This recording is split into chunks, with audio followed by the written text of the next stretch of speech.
And we're going to start recording. I apologize for the delay. It gave some of us time to find the room. Hello and welcome to the New York City Category Theory Seminar. So this is the beginning of the September 2026. We've been doing this since 2009, so this is our 17th year of doing this, and so I'd like to welcome everybody. So there'll be questions, whatever, as usual. Before we begin, I just want to thank Emilio. Emilio has helped around, and he got me to change the time, and it's going to be much better now. Emilio's on board, and everything's going to be perfect. Thank you. No, seriously, he was sliding. Today's speaker is Professor Sergei Artemov, a distinguished professor at the Graduate Center, one of the most important logicians in the world. Along with all the other present. Right, we have a yes. Graduate Center but anyways, I'd like to thank Professor Parikh for coming, Professor Fitting for coming, and everybody else. Many people are in the audience.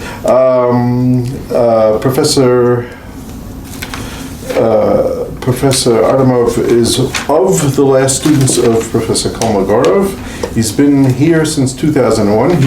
He works in justification logic, logic of proofs, proof theory, etc. And this is his third time speaking at the New York Category Theory Seminar. He's been telling us that our understanding of the Gödel's Incompleteness theorem is wrong. And he's going to continue telling us and explain to us more about non-compact proofs. Thank you. Thank you for all the people who came to hear this presentation in person. I see the smiling faces, so that's thank you, yes. And this is, in my opinion, a much more advanced installment of presentation of the ideas which were intuitively clear to me 5 years ago. Now, with the help of other people, some of them present, we're getting to a real understanding of what's going on there.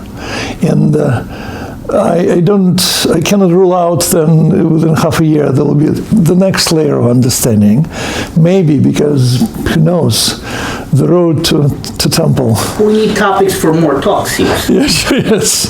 But that's this is the current and most advanced in terms of presentation. And I dropped a lot of details during the thing because they were tedious, not very convincing to the other people, and they completely satisfied my intuition. There is now a much straighter and much more convincing way to get to the results.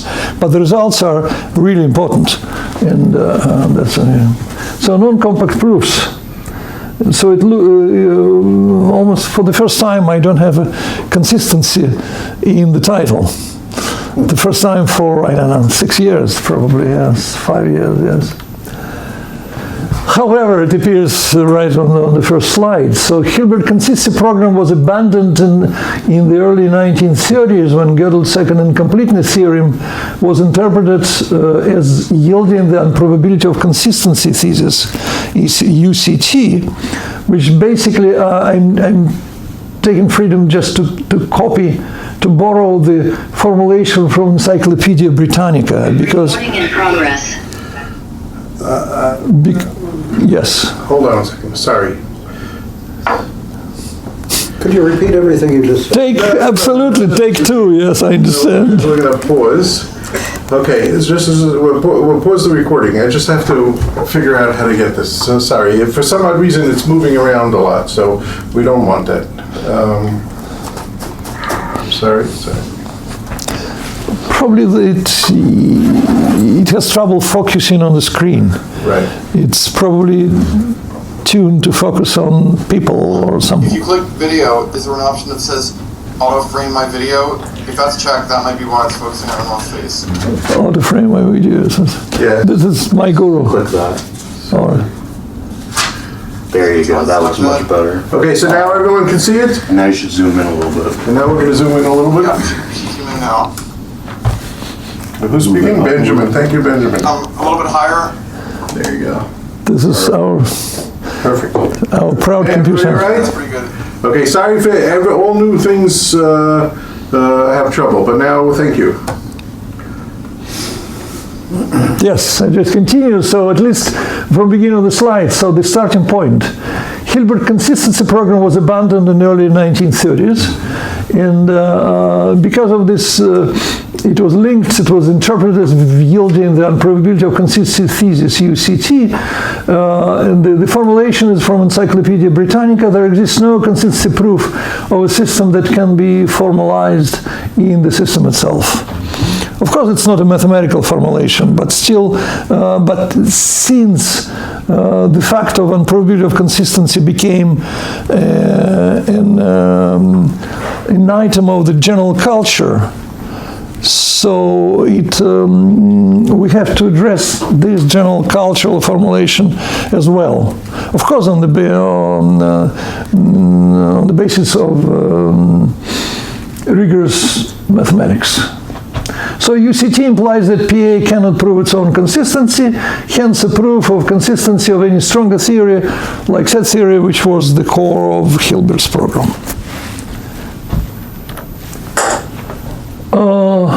And the main findings in brief, so I hope we'll not be standing too long on this one because I will give the elaborate picture later on. So it's well known that PA is not finitely axiomatizable, but a proof of a single formula is compact.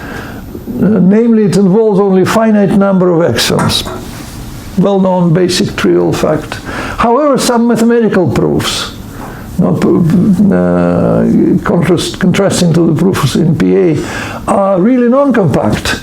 So the proof of induction in PA, say the induction principle in PA, you prove appealing to increasing set of induction axioms themselves, or remarkably Mostowski reflexivity theorem of 1952, which says that arithmetic can prove, Peano can prove the formal consistency of each of its finite fragments. So it's there is a quantifier over n, which n is the length of the axiom string you want to prove the consistency of. And in this talk, we address on this the collection of works.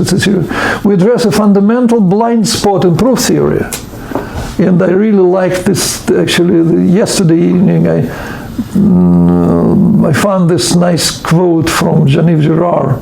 The blind spot is what one does not see and one is not even conscious of not seeing.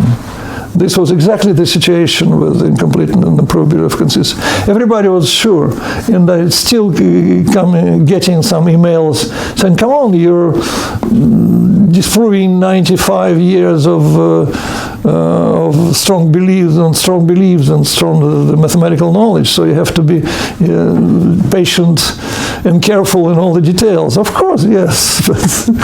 So we address a fundamental blind spot in proof theory, while G2 prohibits, G2 is the Gödel second incompleteness theorem, complex proofs of consistency within the system. Thanks to Eli, it was his contribution, and at least at the very last stage. And this allows, it does not rule out non-compact ones, that's basically mine. This allows for a formal proof of PA consistency within PA by formalizing selector proofs that have been used tacitly in mathematics for decades. I will explain everything. And this proof, consistency, refutes UCT and removes the principal roadblock of the consistency studies initiated by Hilbert. And let's do some math. So Peano Arithmetic, everybody knows what it is,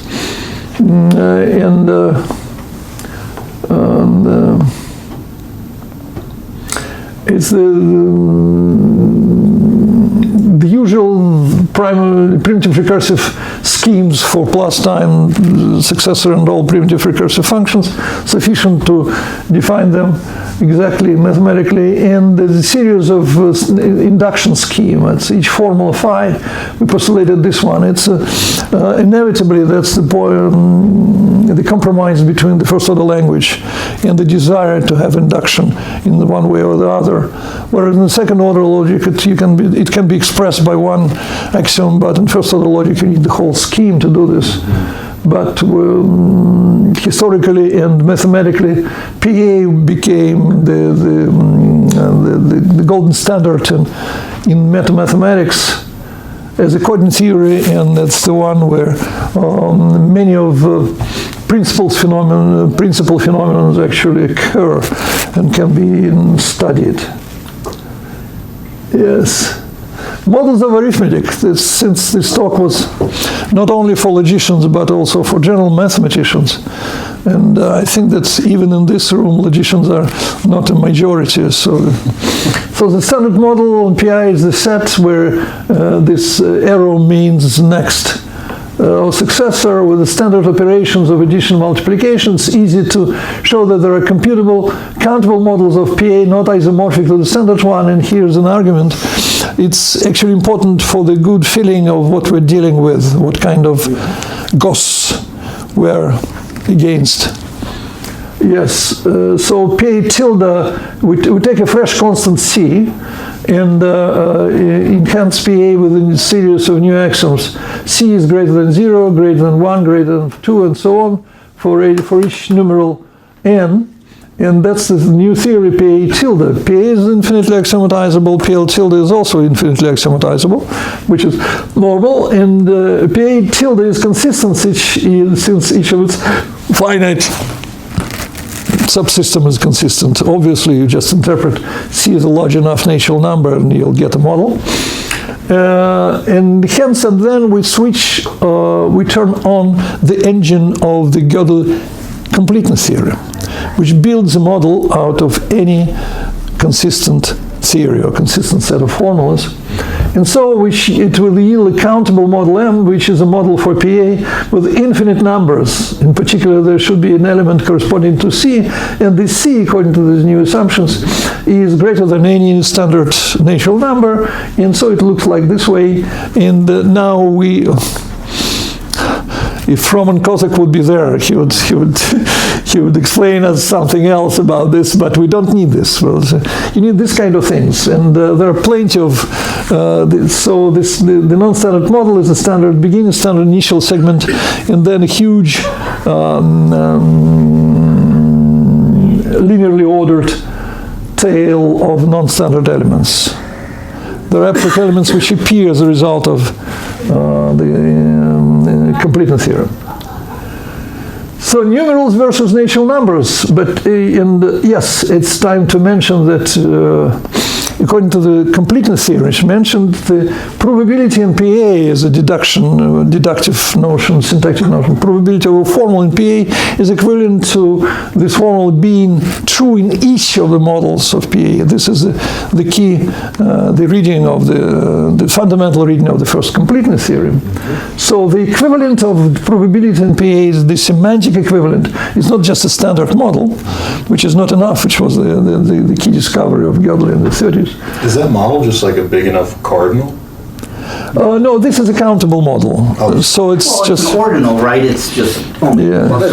But it's not even an ordinal. It's not even an ordinal, no. C has a predecessor. Yeah. Okay. You can prove that only 0 doesn't have a predecessor. It means that from C you can descend infinitely. Oh, it has a predecessor. Yes, and you take 2C, it will be the different galaxy, as they call there, than from the C. So if mathematicians want to see more structure, and the structure is there is a collection of linearly ordered galaxies, each shaded by some non-standard, defined by some non-standard element, open both ways.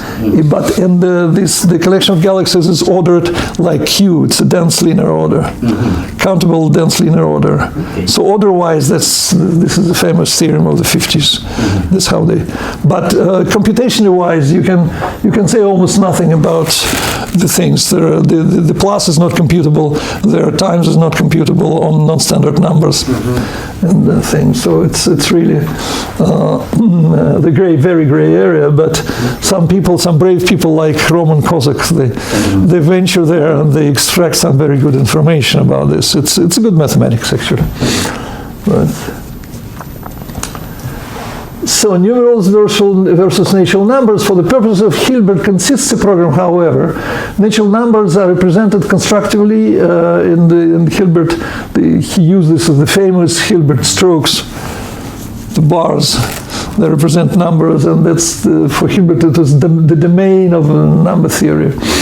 And similar constructions were by Sermelov and Neumann. Church numerals, whatever.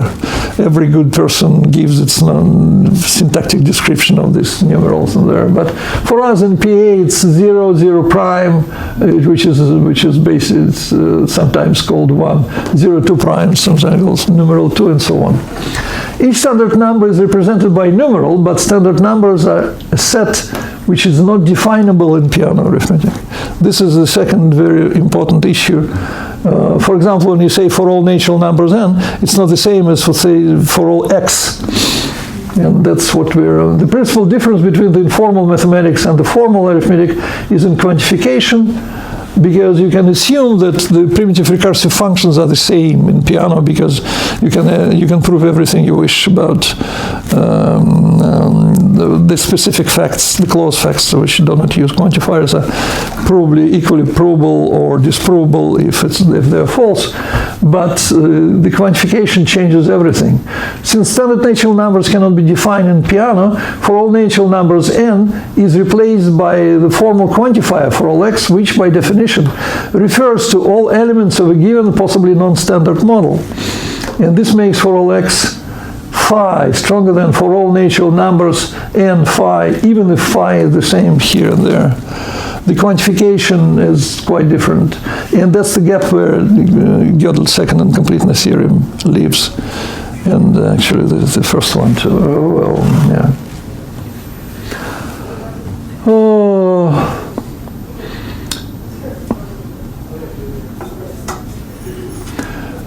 People also not always understand, that's according to the Girard's quote, they're not consciously, they do not quite understand what we're doing. We're not proving consistency.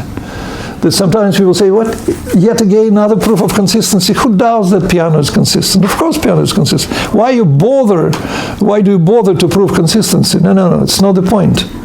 The point is to whether consistency of PA can be proved by means of PA. This is a classical foundational question which can be traced back to Hilbert program. So it's like something like typical problem can be done with limited tools that can double in the cube using an uncomposite straight edge. Nobody doubts that there is a cube, which is a double volume, but whether you can build, that's a totally different sort of problem. That's exactly what we're addressing. And we provide an affirmative answer to one which directly contradicts the probability of UCT, consistency thesis. Another point of discussion or questions, let me say, what is the formalization? Because, you know, when people after 95 years, which is long before everybody of my listeners was born, it was established, assumed as a holy truth. And then when the people listen, hear otherwise, they immediately begin suspecting there is something wrong in the proof. And something wrong, okay, well, either you use a system which is not Peano to prove it by something stronger, or you trick with formalization.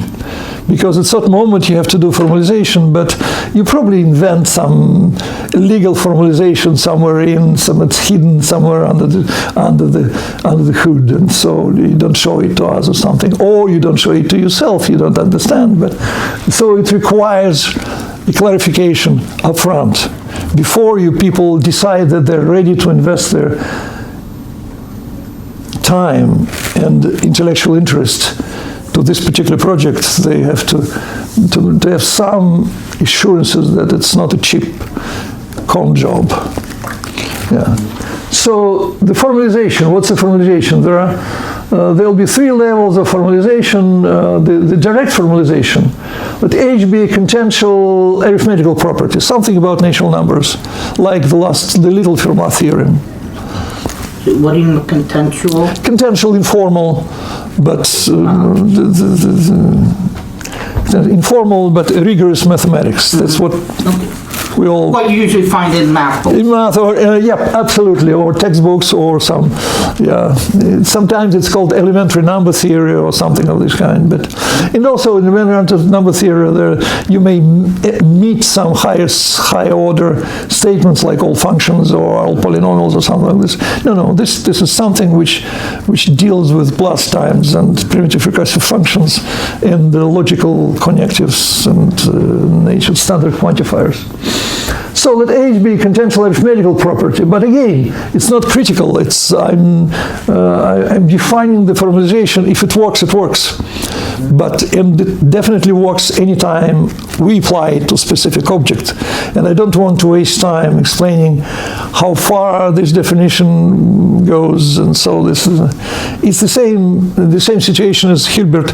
He never bothered to define what the finitistic methods are, because his idea was to give one good proof of consistency, which will be finitistic, so that everybody understands, agrees with that, and so the question just dies by itself. There's somebody else would define. Right, you don't have to define because you're only going to use it in one end. Exactly, one end, and then intuitively the same. Exactly. So I don't want to go any further explaining what exactly the domain of this formalization is, but it works whenever you really expect it to work, and this is good enough for us. So it's a formulation procedure converting H into a formal PA object, like formal or something like this. The primitive recursive operations, logical connectives, are formalized as they are, because they have the same primitive recursive schemas inside PA, outside PA, and they mean the same thing, and you can prove the same thing in any closed example. And the key point is that for any natural number n is formalized for all x as a formalized quantifier with x, which is just a formal variable inside Peano Arithmetic. I don't bother to repeat it for existential quantifier because universal is enough. This procedure succeeds, if this procedure succeeds on H, we call this result f of H, the direct formalization of the property H, remind you. And f of H can be, according to this approach, can be a single formula, like you take the formulation of little Fermat theorem, or a set of formulas. You take some property like induction, and you do the formalization, and induction is Gödelian formalization. And so this is direct formalization is good, clear, understandable how it works, and well understood. But unfortunately, it deals only with properties which are originally formulated about natural numbers. But Gödel's discovery of the 30s was that we can also embed in arithmetic the combinatorial reasoning, the reasoning about finite combinatorial objects. And this is syntactic objects are assigned numerical codes, operations on objects become functions on codes, and since they're intuitively computable or constructive, then these functions are also computable, usually primitive recursive, as in our case, followed by the direct formalization of the result of this arithmetization in style of 1 in PA. So when you say that the Loeb theorem is provable in Peano Arithmetic, what does it mean? Or something like the positive introspection. Then provable F implies provable, then provable F. There are a lot of coding. Provable formal, proof formal is a coding, provable formal is a coding, so it converts, this is what the Gödelian standard, he converts syntactic objects and their combinatorial properties into arithmetical statements, after which you can use the direct formalization. So there was a group of critics, so well, actually not many, but still they suspect that what I'm doing is not directly formalizable. Nobody speaks about direct formalization. we're following the Gödelian standards. We do the Gödel arithmetization of the syntax, and it's a combinatorial statement, a combinatorial proof, which can be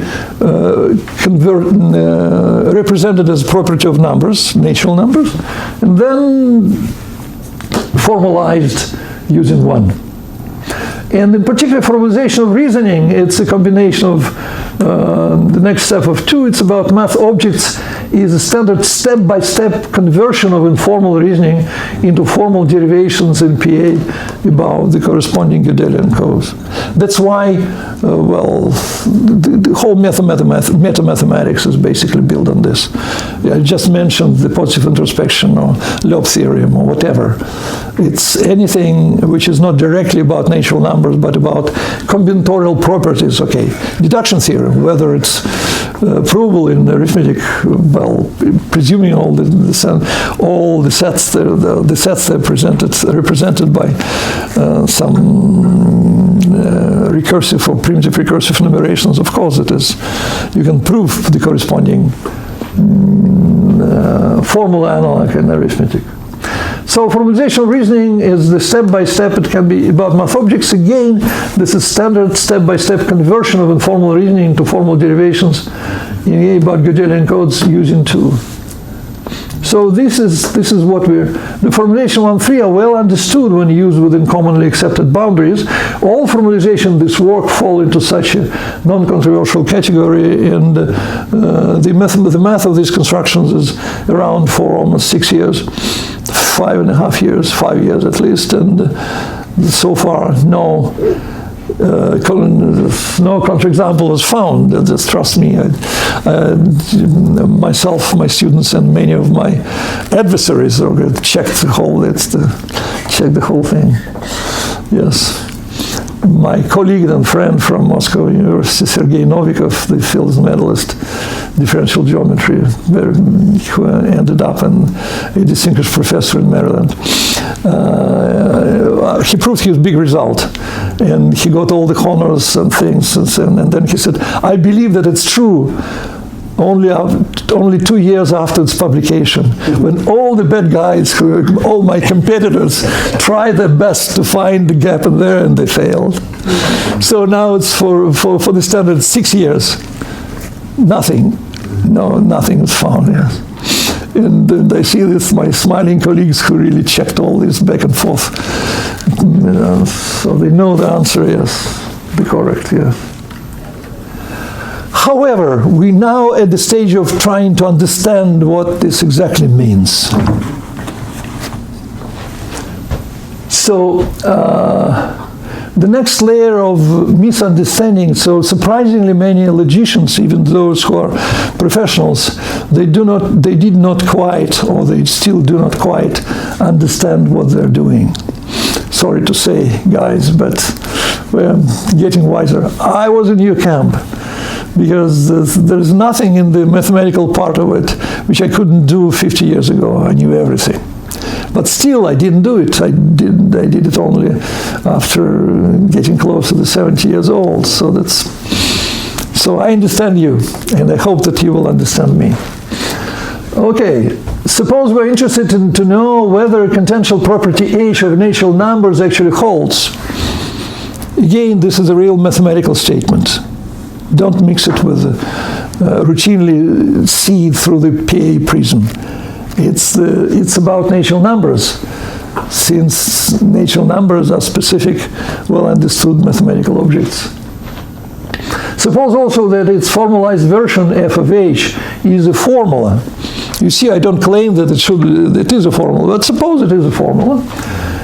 In proving f of h in PA can answer the original question too about this validity of h in the standard model, because mathematicians are interested in to know whether the property holds for natural numbers, not for non-standard elements. So it's a very special. The default understanding is for natural numbers. There are 3 possible outcomes. 1, A. The Peano proves f of h, the formalized version of h, then f of h holds in all models of Peano arithmetic, and including the standard model, which gives an affirmative answer to 2. It's a legitimate royal way to certify, to prove it. And if you prove it using elliptic curves or some high-order integrals, it's one thing, or you can prove it in Peano Arithmetic using induction and something else. And anyway, but this, as a result, you get, you can form this. B, Peano proves its negation, f of h. Then f of h fails for each model of PA, including the standard model, which gives a negative answer to A. If it's not, then there's a counterexample or something, and it's together. However, if neither A and B nor B holds, then what? We have no answer to 2, and we're at limbo. Either we go then to have to do something else, to consider stronger principles, or still trying to modulate whatever. Yes. In addition, it's one way of using formalization, formal proofs. In addition, if a contentious proof is formalized in Peano, in the style of 3 in the previous slide, then this proof does not use the principles outside Peano. So there are two principal reasons to do formalization. One is the verification. Hope that A or B occurs, then we'll get a definitive answer. But proving is not a complete strategy for it, because you may end up having neither. And second is assumptions checking. I do the hand waving from my point of view as a mathematician, professional mathematician. I give you the rigorous proof, but contentious or informal proof within the rigor of the usual mathematics, and say then this proof is in Peano Arithmetic. And you can always have this, the back door saying, give me where is the formalization?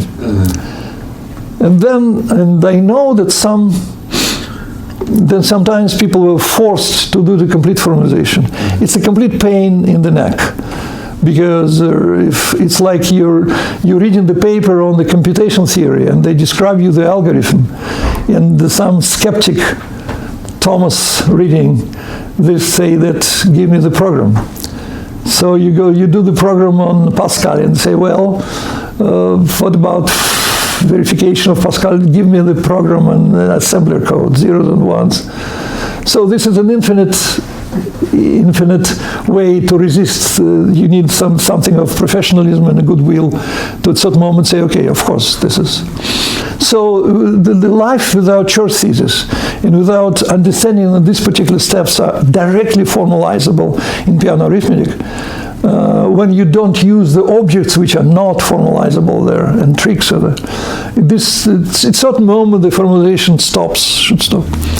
It's like Gödel proving second incompleteness theorem. He never gave a detailed, the professors smile there, so they know the story. He proved this, so he did the hand-waving proof, saying formalizing first theorem, first incompleteness theorem, you'll get the second one, with some additional understanding of what's going on there. Yes, fine. But then he was asked whether, do you bother to write a complete formalized proof? You say, why bother? Everybody agreed, everybody understood this. And the formal, something resembling more formal proof appeared probably in Hilbert Bernays. Yep. Some 10 years later or something. But similar story with Perelman, Grisha, who proved the Poincare conjecture, and there's some people saying that it's not a complete proof, and then some came with a very just lengthy publication with all the details are worked out. And then Grisha was asked for the thing, and he said that okay, there's not a single new idea in this thing. It's just my proof, but with the details spelled out, which professionals understood right away. So in certain moments, but still for the assumptions checking. And also I remember the case when it had to get to the complete formalization. It was the Holmes proof of the Kepler conjecture about packing of spheres. And the proof was heavy math, about 200 pages plus a huge computational program. And the annals, after 2 years of considering, they refused to accept it as a proof. And so he was sent back to the drawing table, and he spent many years with the help of grants and students to formalize the complete damn story, and it ended happily a couple of years ago. Yes. So sometimes it goes to this one, but I hope not in this case, because the ideological, the picture of idea is so clean, and the details left in between are so transparent that professional sees it immediately.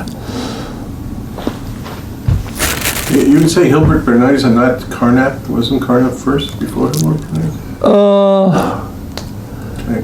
The one I remember was the Carnap. Maybe, probably, but at least I'm giving the upper bound of the first step, but maybe, that's good. I'll check this out. Carnap extracted the fixed point theorem from what Gödel did, but I don't know anything of his relevant to this second theorem.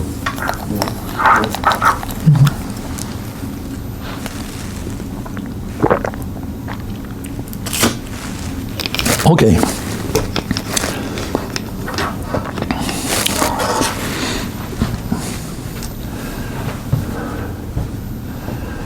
Now we're getting close to the real bifurcation. So that's the point where the real trouble begin occurring. So far, it's a non-controversial thing.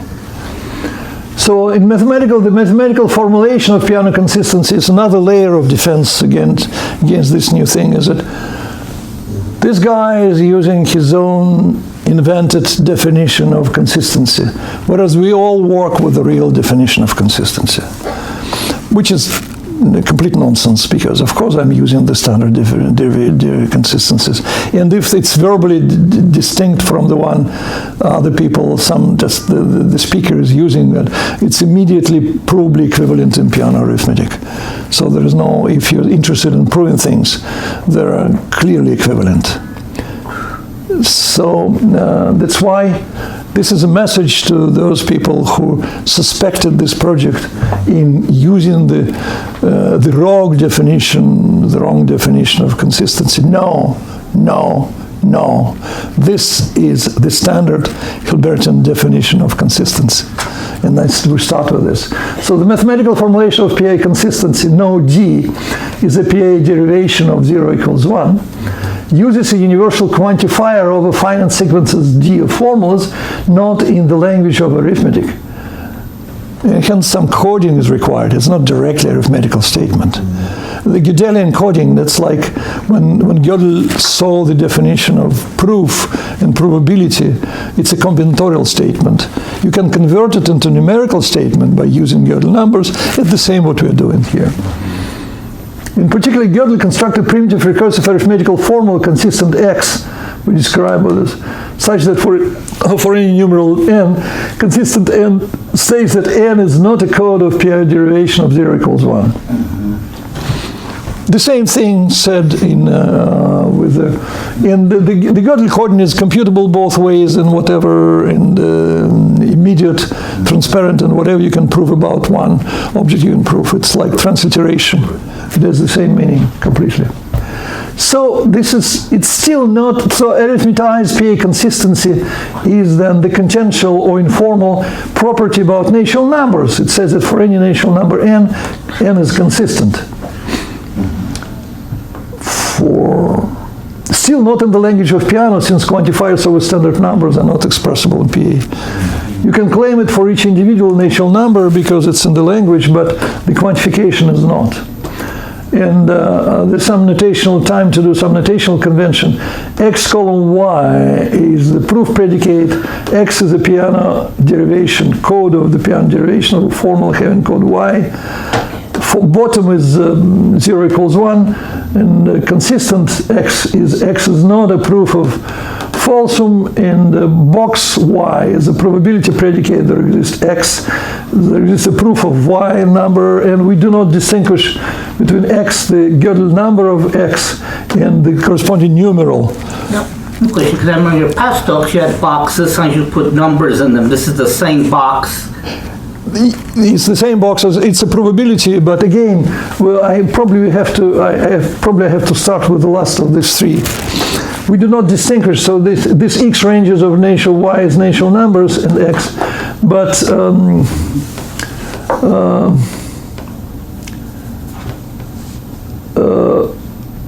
it's the same. You can read it as ranging over numerals and as ranging over codes and over objects itself. It's the same box. It's how it's in programming. Yes, overloading. We're overloading the notation operation. But it's clear from the context which one is which. So we just otherwise carrying all this indexing and layers of brackets and things is just too not too informative. And this is the consistent formula. That's the way where the crime scene is here.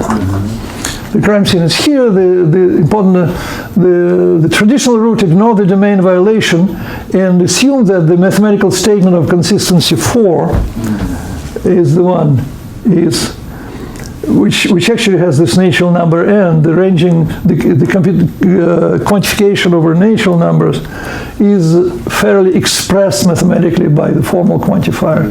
Comp PA is for all x is consistent, or in our new notation, for all x is not a proof of 0 equals 1. Being formalized as a formal statement using the universal quantifier there. And then where the Gödel second incompleteness fires in, so it says Peano is consistent, then Peano doesn't prove this formula. And corollary, there is a model M of Peano Arithmetic countable model in which comp PA is false. So loom at this model. So it's a countable model, and one of this, standard part, and then a bunch of galaxies around with a bunch of non-standard numbers. Non-computable in a reasonable sense. And there is a proof, there is an element of this model which shows as a proof of 0 equals 1, which makes not x column false true.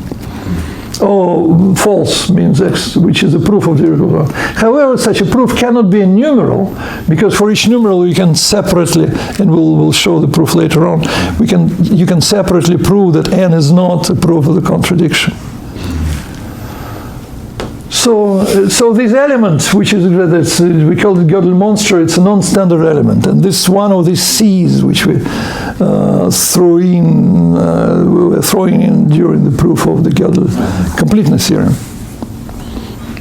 Okay. And the consequences of the domain violation, for me it was a red flag right away, at least when I was mature enough to read it foundationally and to read it from open-minded reading, without just following my teachers. And some of them, yeah. Of course, you're assuming at the meta level that Peano Arithmetic is consistent. No, I'm not assuming anything. The previous slide, the last line. Yes. The previous slide. Yes, it's explanation. Okay. At the meta level, you're assuming consistency. The meta level. Okay. Because, yeah. That's the first, okay. If it's the beginning of the complaint that my proof uses consistency, the answer is no. The proof is totally syntactic. There is nothing about it. There's no assuming this. It's an explanation. Of course, it's an explanation. But if you like this, if you want to be formal with the explanation, say if Peano is consistent, and then you read this one. Fine. If not, then okay. No, I also agree that Peano Arithmetic is consistent. No. We're not assuming this is a proof. So I want to make it clear. It's not no backdoor. So that's the submarine is completely sealed. Don't worry. But you are assuming that there really is arithmetic. Well, there is the water outside. Oh yes. They're assuming it. So Peano Arithmetic has a model. Yep. Yeah, absolutely. At least we are free to formulate. Whereas, okay, yeah. Probably I'll put it a couple of slides earlier, the one which answers your concern. Because, okay, I'll say it orally. We assume the mathematics, we assume that mathematics exists.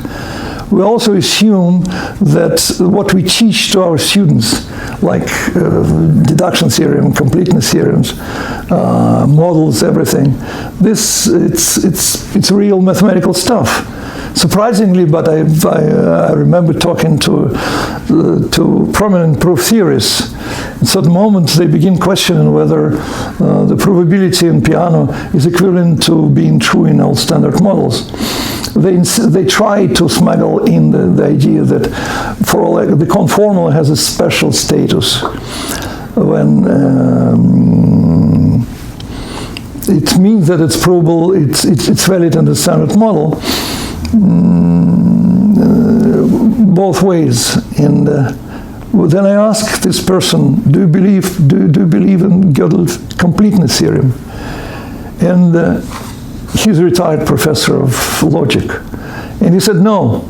Then come on, how did you teach your students this stuff for 40 years plus? It's amazing how people have some strange cockroaches in their mind, you know. But Abraham did not believe in the completeness theorem. Well, so it's his this month, yeah. Yes. Yes. And I'm not saying that this person should be taken off his pension and sent to labor camp. No. He did a lot of good things, but it's a matter of his own beliefs. But intentionally, you teach stuff which you don't believe in. It's strange, yes. So there are models of Peano with inconsistent proofs. However, all such bad proofs turned out to be non-standard since G2. I agree that this is, but I'll show you why. There'll be a proof of it. The G2 does not appear to be about real PA derivations, which are all finite, in which the original potential consistency question has been all about. Internalization appears to distort this intrinsic nature of consistency and makes it unprovable, since the language of Peano is too weak to sort out fake proof codes. And that's the key to this phenomenon. Our discussion with you, whether we assume Peano consistency or not. No, we don't need to. Yeah, it's like discussion, so that I'm interested in whether I can squeeze a formal proof, correct proof inside Peano. I'm not questioning whether Peano is consistent. Well, if I can explain myself, let's suppose that it so happens that there is a proof of 1 trillion lines, which proves 0 equals 1, right? We assume there is no such proof, right? But you do need that, right? Yep. That there is no such proof of 1 trillion lines. Well, let's wait till the end of the talk with some inspiring references to ultra-finitism and all these kind of things. Yes, I remember. Yes. So, okay. So in a not too remote analogy, so that's the one, it's like Weierstrass, when the historian looked at his lecture notes, and there is a mark saying, here's an anecdote. And that's the time for the anecdote, just to relax the audience a little bit.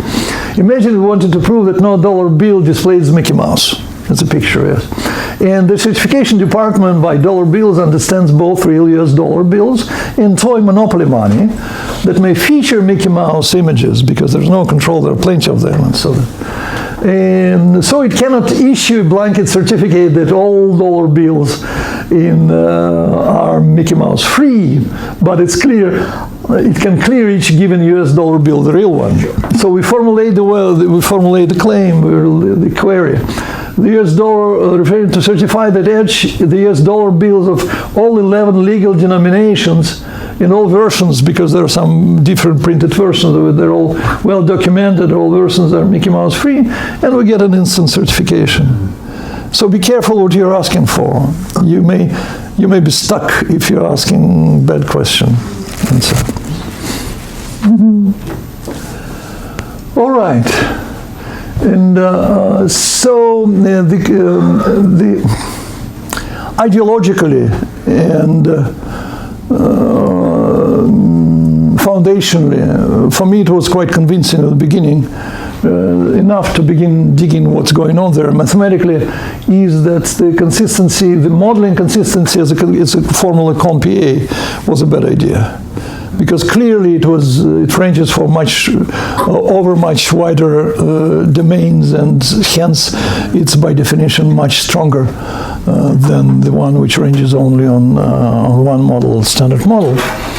So by proving that this strong thing is unprovable, you say nothing about the real starting point, the original question whether the piano is consistent or not.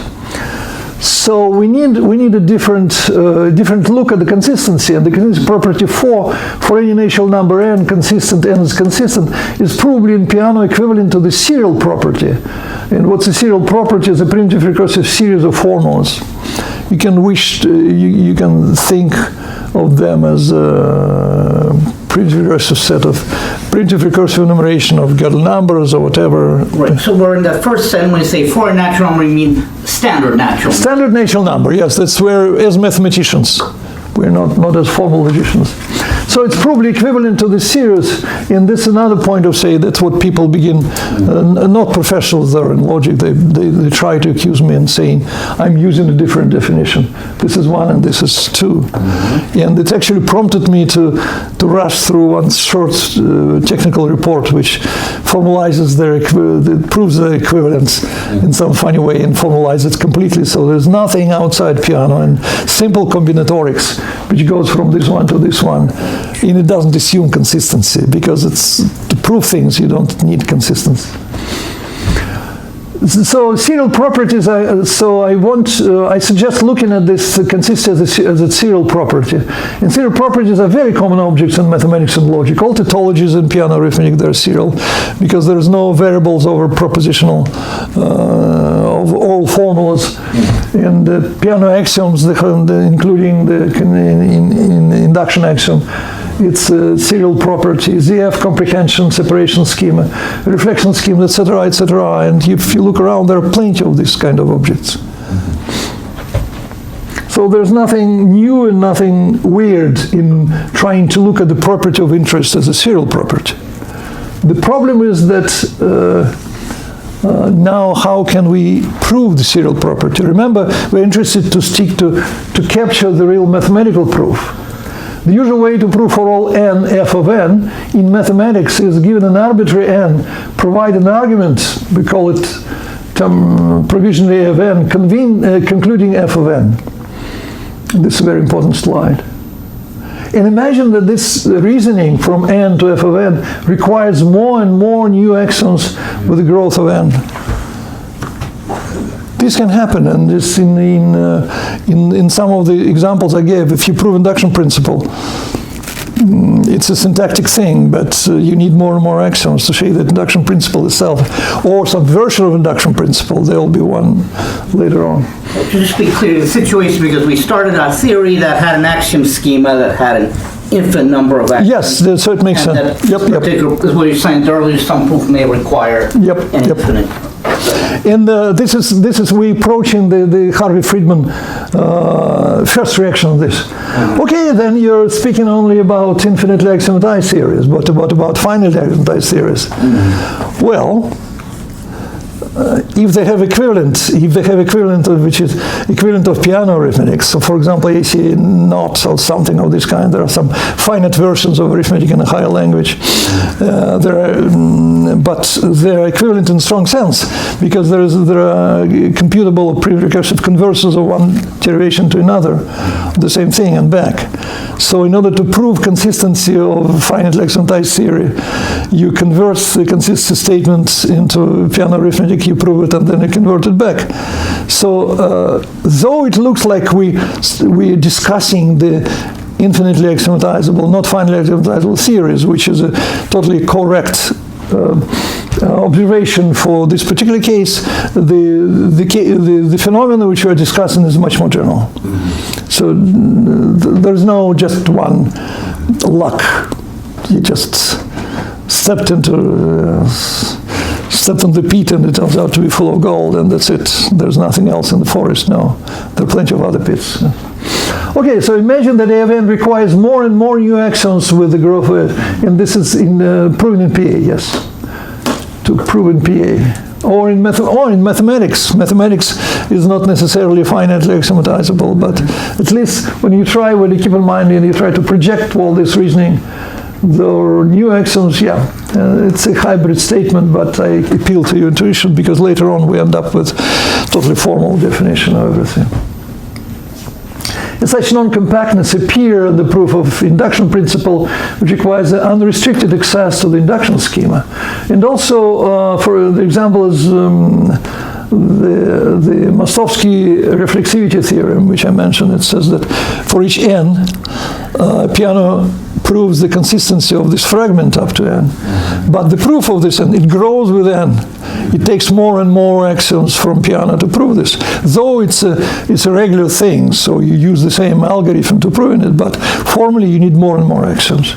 It means that if you try to squeeze it into one formula, you cannot get, in this way, you cannot get the proof of one formula. Because when you prove one formula, it should be proven in a finite fragment of Peano, but this particular proof cannot. It spills over. So this is this is something when I meet St. Peter by the gate, and he'll ask me what, and I say non-compact proofs. When I first explained it to in one of the U.S. universities at the math colloquium, there was an immediate question: whether nobody noticed this. I have no answer. So I know that nobody is, but why, I don't know. It's like a spell.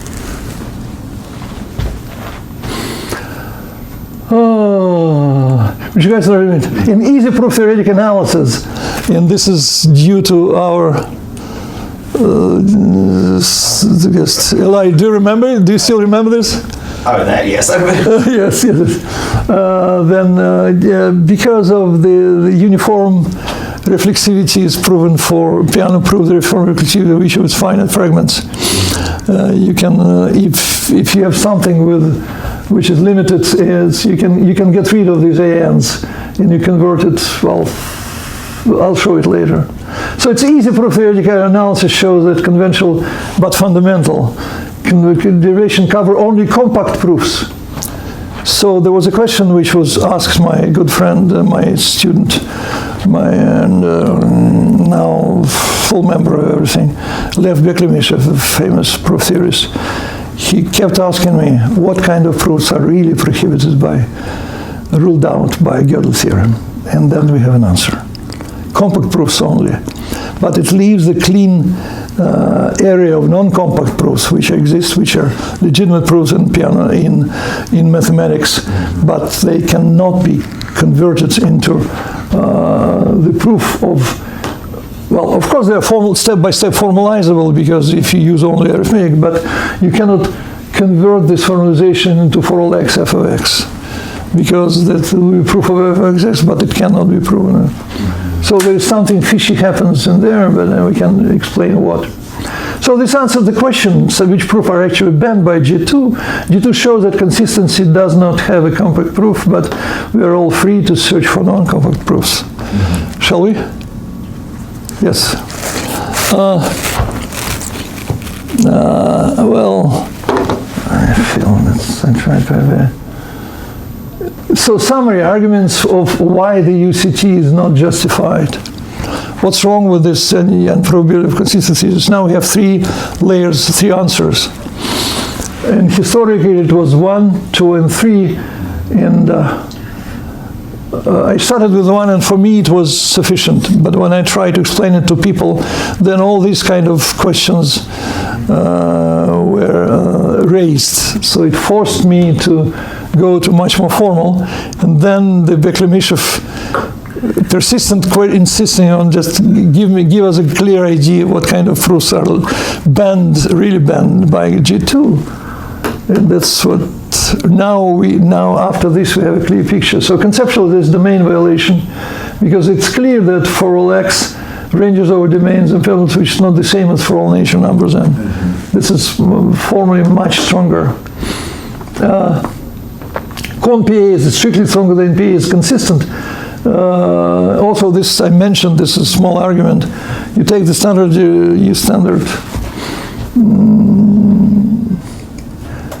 you can prove that it's stronger because the real consistency is actually equivalent to the serial. It's a serial property. You can prove this, but the serial property inside Peano Arithmetic is much weaker than the one with quantifier. You can have instance proof for all n's, but there's no way, no mechanisms Peano because of the limitation of language to convert it into the proof of for all x effects. In mathematical, that's the clue. Yes. Yeah. Can you wait till Someone in the the chat asked. Oh, sorry, but I just noticed that someone else asked the same question. What is UTC?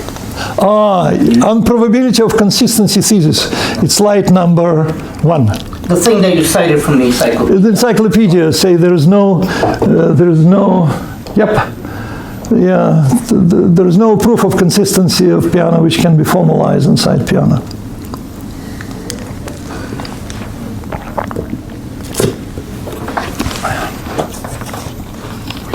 Now we're going to show that UCT is false. So far, these are arguments that it's not justified.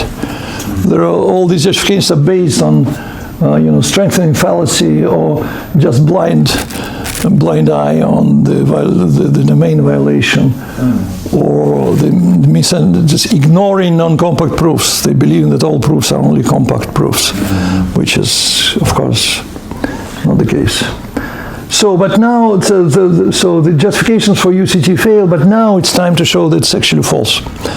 And then it will be the closing the case of the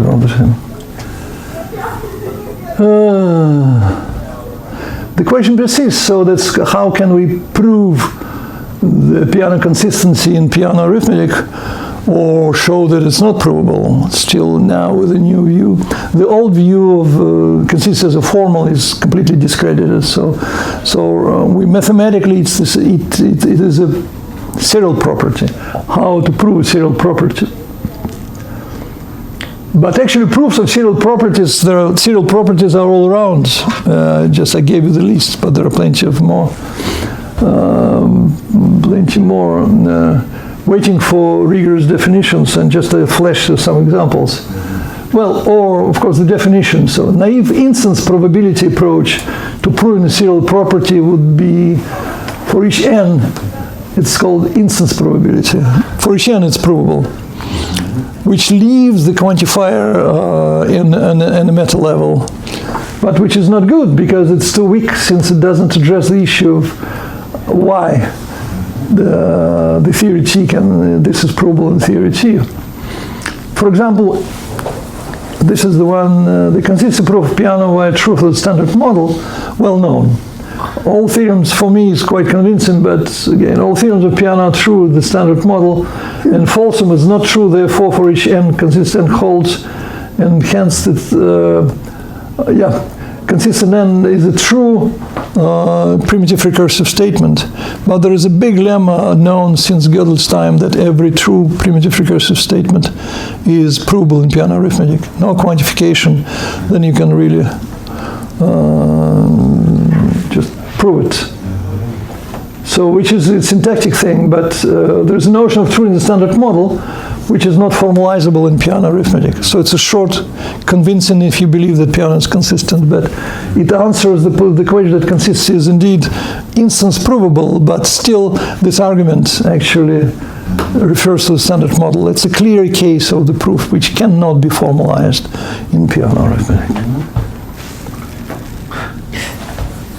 Now, the Hilbert understanding of consistency, this is a quote from Richard Zach, who is probably one of the most, I don't know how many, one of the maybe 3 most influential experts in Hilbert, on Hilbert.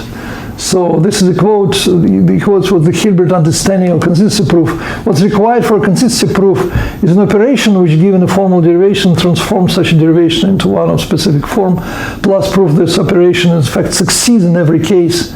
That proof of the special kind cannot be proof of inconsistency.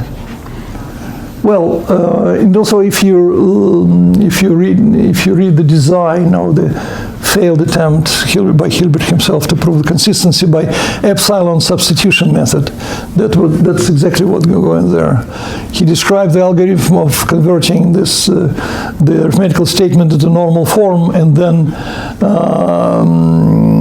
we need to prove that this conversion operation is uniform. But that's where the problem was all the time. He ended up looping or considering some new cases, and so it never converged to real proof, but still. Where does this quote come from? The quote? Yeah. There are two sources. One, the easy one, is the Stanford Encyclopedia of Philosophy. Where did Hilbert say it? The Hilbert say, I asked Richard, he said, yes, I will answer, but he never answered me back. That's why I'm quoting not Hilbert, I'm quoting Zach. But he is an expert at Hilbert. And Hilbert, it's a strange thing. Hilbert, you ask, what is the Hilbert view of finitism? And there are as many, as my friends say, there are 2 Jews and 3 opinions. Yes, you know this. And this is how there are 2 people in foundation and 3 opinions of what finitism is. And this is because Hilbert never bothered to give a formal definition of it. And but this is my personal understanding of how was the design of the epsilon substitution method. That's exactly this format. Can I just give a plug for Andrei Rodin, who also works in this, tries to figure out what the hell Hilbert was talking about. Yeah, sure. Well, Andrei is completely aware of this work, and it's not a big secret, but in 2 weeks I'm giving a talk in Paris on a similar occasion, which Andrei is organizing, so that he's... All right.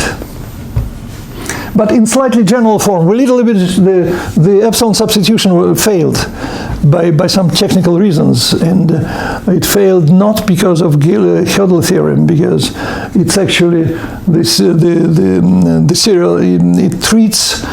It works with real derivations, so it treats consistency as a serial property.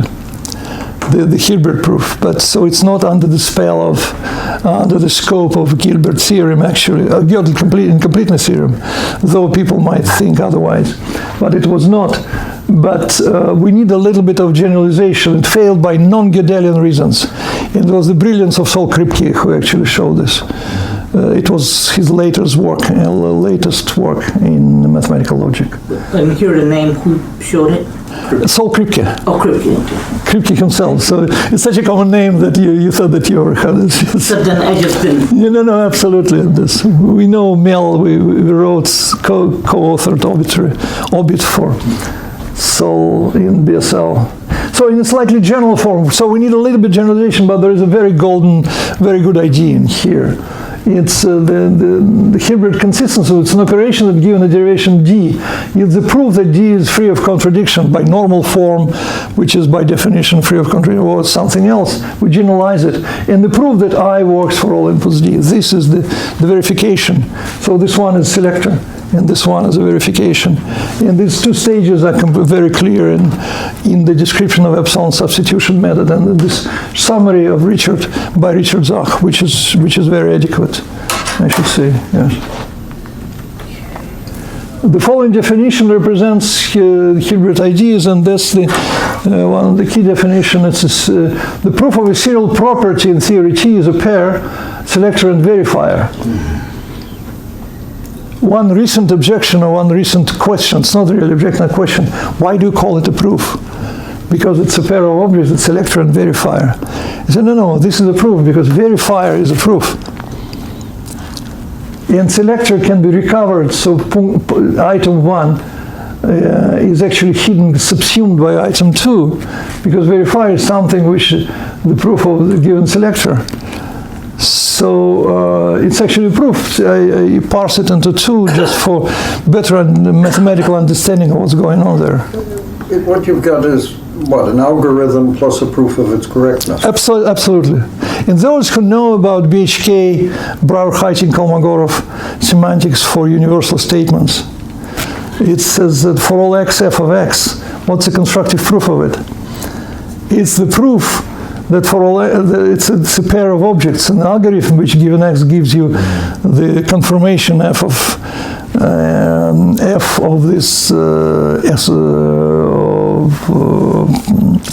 of x, and also the verification, the outside verification that this procedure works for all x's. And this is exactly what we are doing. So that's my real inspiration went from when we finished the book with Mel. And I wrote the chapter about BHK and extended it to, for propositional case and for sort of case. I thought it gave me the reason to think more about the constructive proofs of universal statements. And that's exactly what serial proofs are. So the proof of a serial property, this is a proof of the constructive proof, BHK proof of the property. It's a constructive proof. It's supposed to be stronger even than. Anyway, selector proofs. Do you put any restriction on the verifier about complexity theory? Well, there are. You can. The selector is polynomial, and that some of us immediately notice that the selector can be made polynomial. Verifier, it's one single proof, so the complexity depends on what? What's the input of this f of description of f? There's no, at least, do you have any ideas? And you can force. In principle, you need as many selectors as you have access to. Like you can certainly cook things up that need arbitrarily large selectors. Yeah. So in principle, you need everything. In practice, it's almost always, like, at least primitive recursive, are probably much better usually. But I'm answering like the country cousin, which doesn't see further than his own yard or his own farm. In the proof where, I'm telling you, there will be one selector, which will be the primitive recursive term, and one verifier, the proof that this selector universally works. That's it. I'm selling the big theory to provide job for young people. They have to defend their dissertations and get them professorial jobs somewhere in nice places. So for several generations, I hope. But for me, it's one selector and one verifier. But selector itself, verifier is just it's a number. It's one proof. But selector is a function. With a function, you may ask the question about complexity, and the answer is it's polynomial. Polynomial? Polynomial. It's not only primitive recursive, but it's polynomial. And this is a deep work by Sambas and Pudlak and the company. They studied the complexity issues of consistency, inconsistency proofs.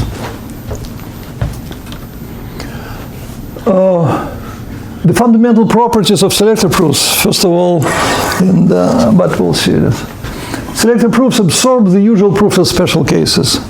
The serial property just repeats the same formula and then it collapses. The definition of selector proof collapses into the normal proof there. Selector proofs are good for as good as usual proofs in establishing arithmetical truth. The verification job they do, they're the same and do even better. Even if a serial property f is selector provable, then each of the fn's is provable in the usual sense. Okay? This is selector proofs, and none of this assumes the consistency of Peano arithmetic. It's totally syntactic observations. So selector proofs do not extend the power of Peano to prove formulas. They just reveal the ability of Peano to prove serial properties. We interpret some of the things which Peano proves, we interpret it as a formalization of a proof, mathematical proof of a serial property, and that's it. So we just widen our understanding of what Peano does, but it's the same old Peano. And this is for those who believe that I'm proving the consistency of Peano arithmetic, not in Peano as I claim, but in Peano plus serial proof, plus selector proofs. You know, selector proofs are completely formalizable in Peano, so it's the same proof in Peano. We'll discuss it later. So, and in other occasions, if you wish, I'm addressing my opponents, because you can imagine that there are a lot of, discussion going on around. So, selector proofs have been tacitly and widely adopted in contentional mathematics. Let me just flash it. I just ask one thing. Yes. So you had, a moment you had in your selector proof, you had, like I said, the algorithm or function, and you had the proof. Yes. Is that proof compact or not compact? Oh, the whole thing, finally, it's compact. So the proof in the second thing is a compact. Absolutely. Verifier is completely compact. So I have an algorithm plus a compact proof. Yes, and the selector is this one specific, complicated by just one primitive recursive term.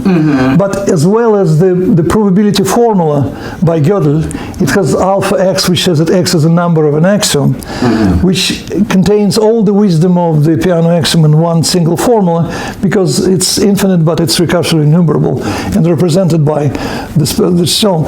This selector also represents the whole, the compact of functional representation of the whole power of Peano arithmetic.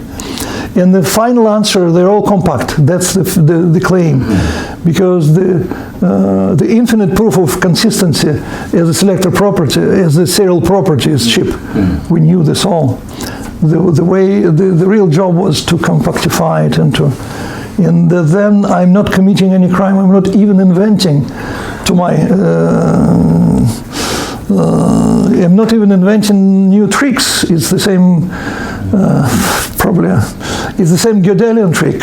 He uses one formula which enumerates all axioms of Peano arithmetic.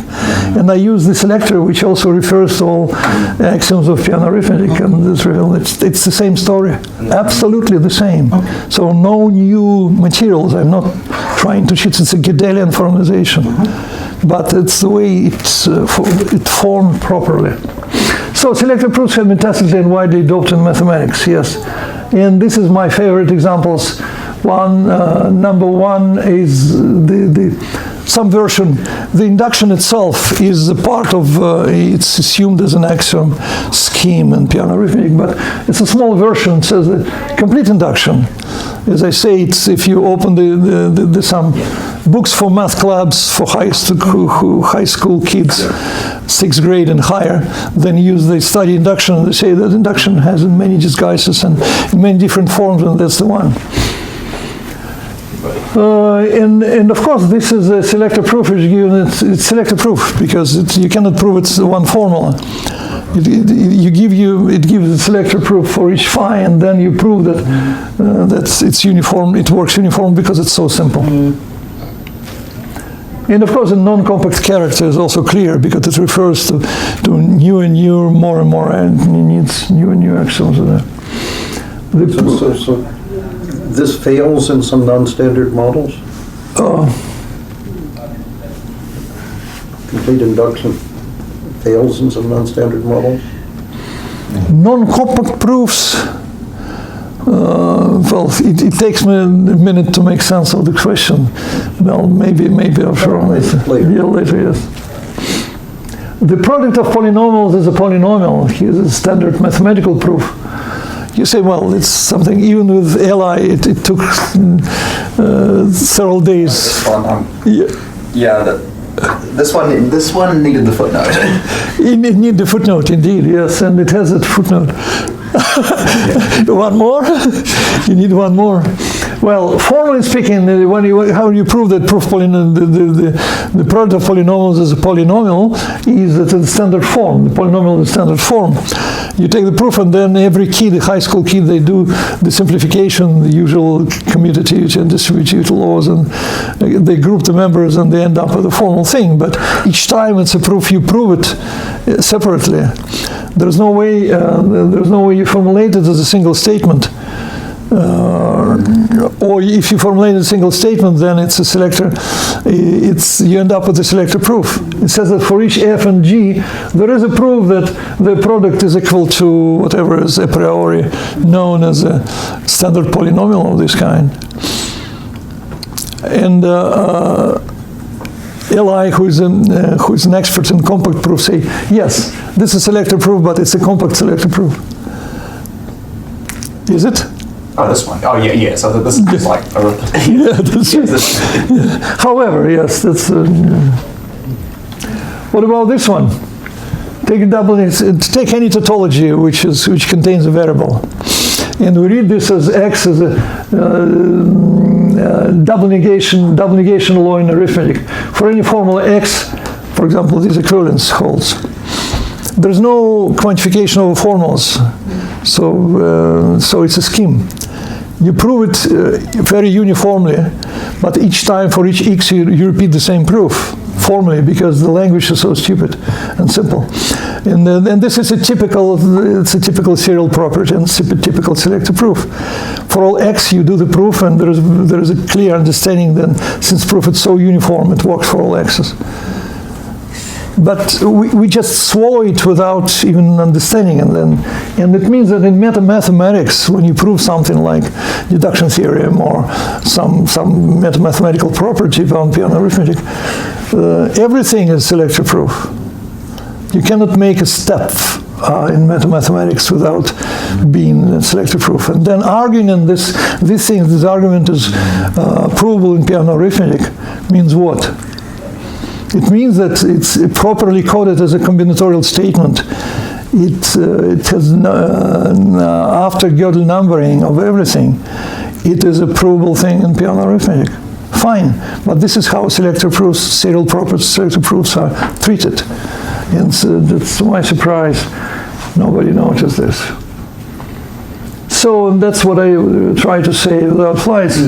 So loosely selector proofs naturally appear when the formalizational property of interest S is not a single arithmetical formula, or when PA proofs of instances are not compact.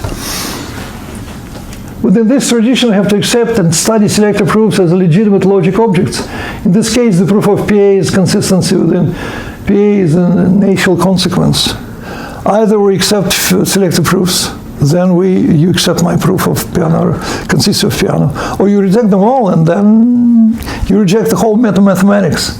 And you reject the idea which is well entrenched in the textbooks in logic, then say Löw's theorem is provable. The double negation is false in intuitionistic logic. Absolutely, yes. I'm glad you find it. It's an anecdote number 2.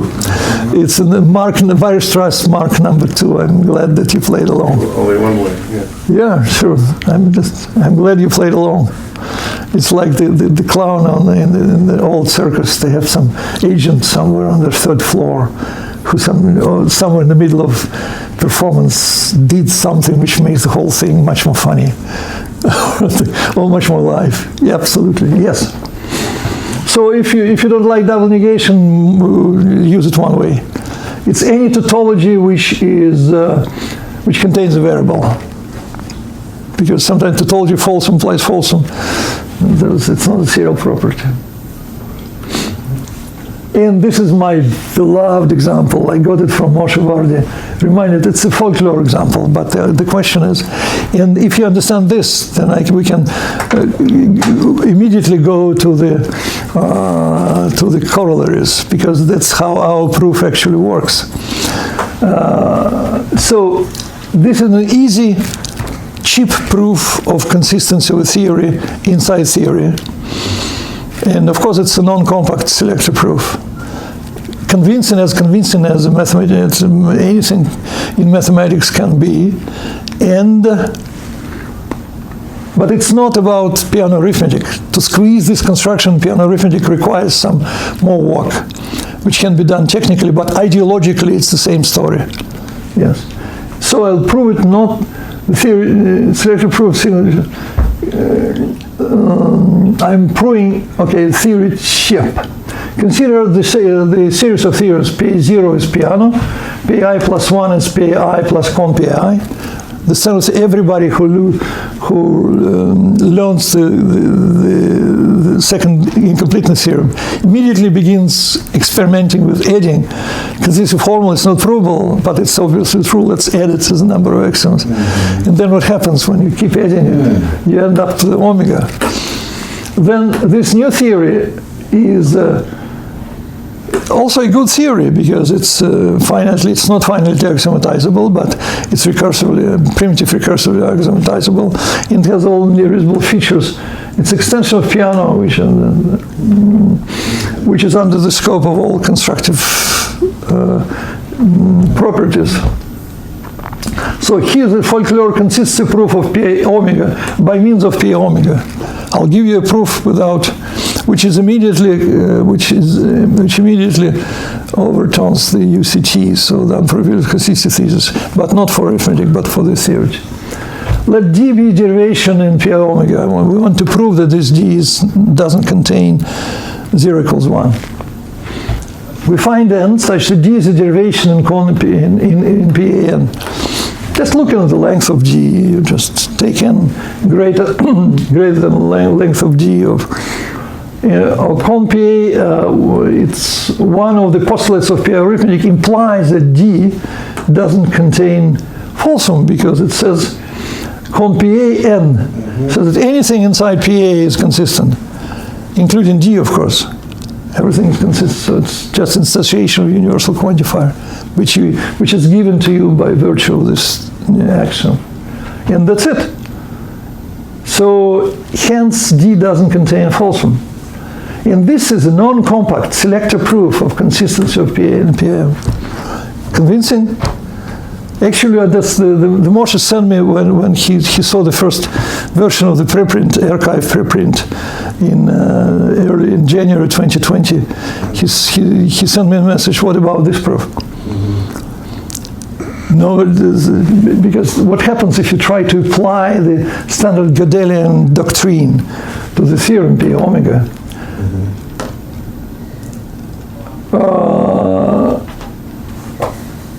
P omega doesn't prove con P omega. You can build, since it's a recursive numeral theory, and you can build a standard consistency formula, Gödelian consistency formula of the universal quantifier. And of course, by Gödel's second theorem, it's not provable in P omega. P omega doesn't prove con P omega, but this fact does not harm the consistency proof above, which actually we do not derive con P omega, we just don't care about con P. Time goes forward. Okay? And again, this goes to the fact that your I's here are only supposed to be real, honest, standard, natural numbers. Absolutely, yes. And that's what people are interested in. Not some mathematicians. Yeah. Yeah. Well, you finished or you have more? Well, I have an idea. Just go through the slides so that we can watch them on the... okay. What does it mean to prove the consistency of T in T? This is one last conceptual thing, and then there'll be technical things and conclusions.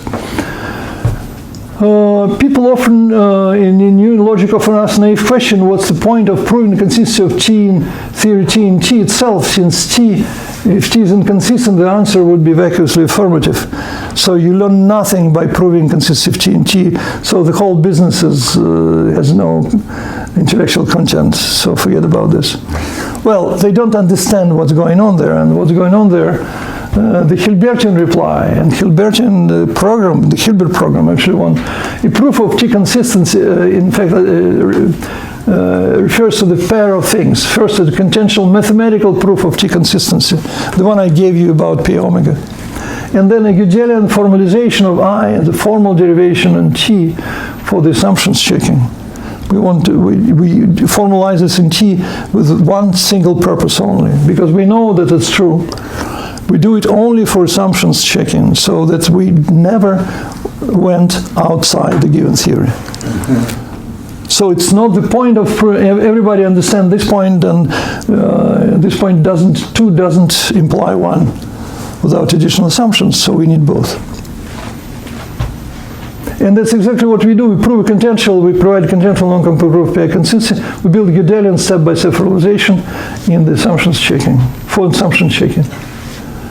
Explicit reflection, yes, I'm a little bit rushed, so we have to flash the Mostowski theorem that say, another very good sensitive question was whether, so it sounds from outside that Mostowski theorem actually gives us a proof of consistency of Peano arithmetic.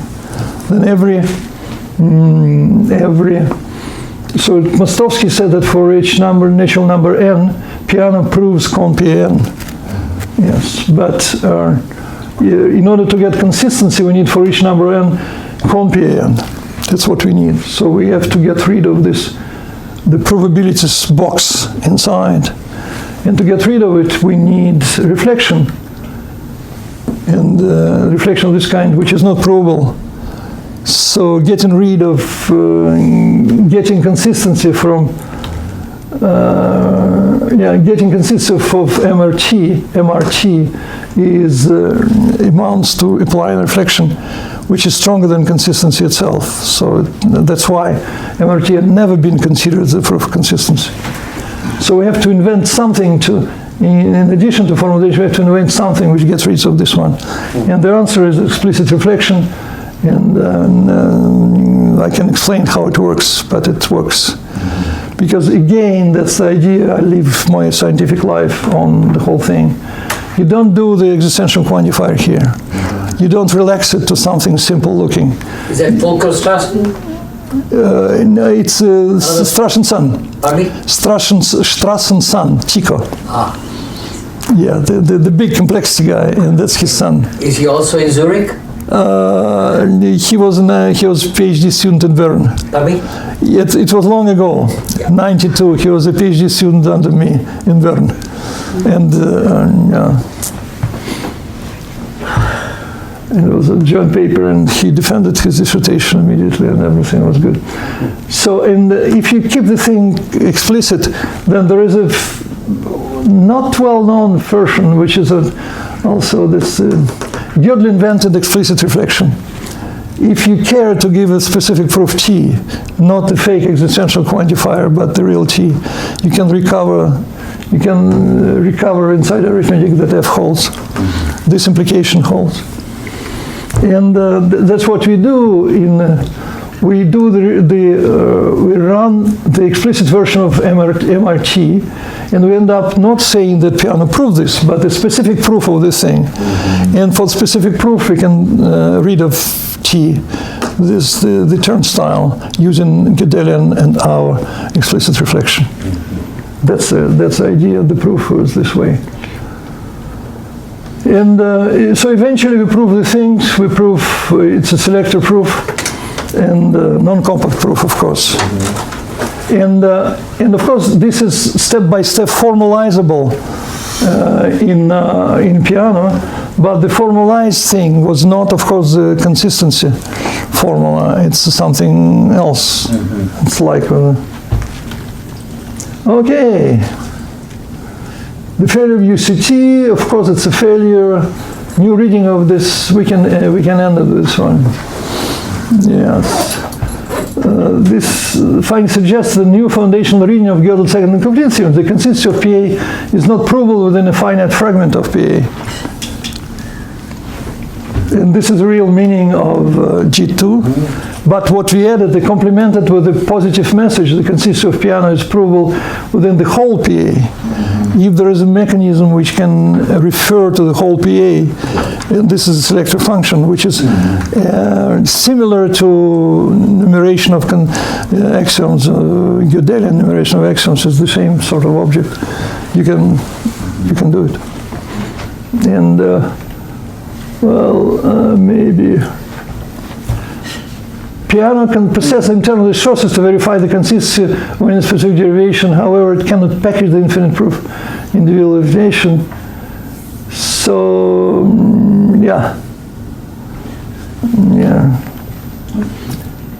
result, it extends to the Lucas-Penrose thesis. That's human versus machine. The argument that machine cannot think is that machine cannot prove its consistency.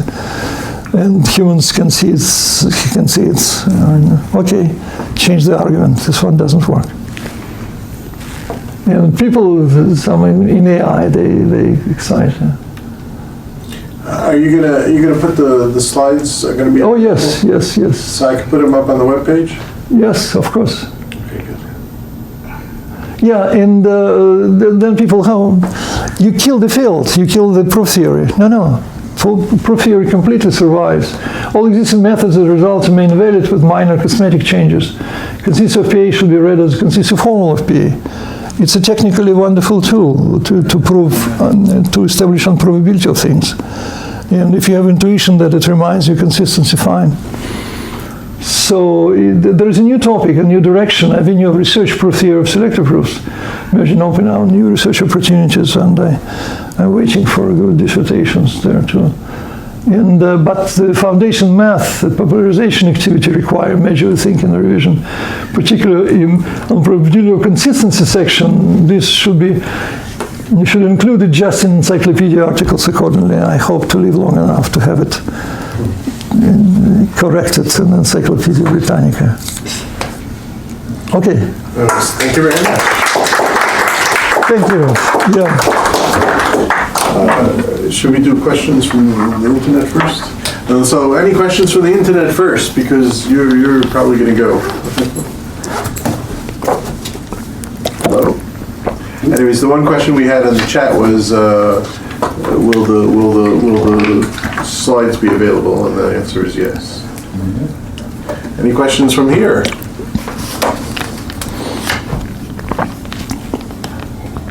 I think you bamboozled us, and we all believe you're right. Anyways. Well, they mentioned, well, did mention, I think the two of you have a book coming out or something like that? Well, no, it's, I refer to old book 2019. It's a product of our youth. Yeah, it forced me to read the whole book, and then I found something new in it. At least food for thought. Yeah. So, just next week we have Professor Parik's student David Ellerman speaking next week. He will be here in person. No, he will not be here in person. So we'll do that from the privacy of our own houses. Good. But thank you very much, and thank you for your patience with this. No, that's fine. That's fine. It's your patience. It's nothing compared to your patience. Everyone will speak next week. Yes. Very much. Ladies and gentlemen, it's a pleasure. Take care. Yeah. Okay, let's call this meeting to an end. Thank you.